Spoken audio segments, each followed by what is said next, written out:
Вновь Костян, и сегодня я хочу вам ревизировать свой мотоцикл, который я взял на прокат. Это мотоцикл хороший для учебы, нормально, можно ездить на учебу, нормально на нем езда.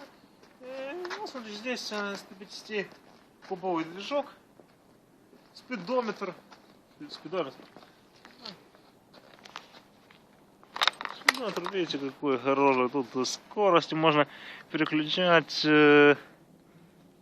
километров в час, только ни в коем случае не увеличивать скорость, не надо, потому что, знаете, очень небезопасно.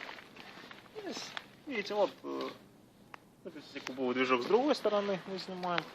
Вот, такая, можно наклейки делать, очень хорошие, на мотоцикл, с английскими фразами.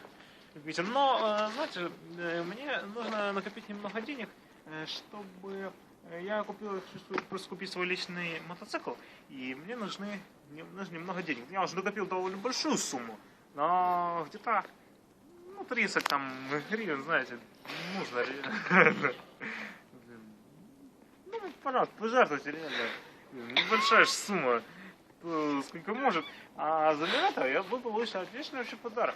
Это я во второй части наших серий. Я с мотоциклом. Вы сможете покататься на этом мотоцикле, реально ощутить езду на нем. В общем, как говорится, не пропустите свое счастье.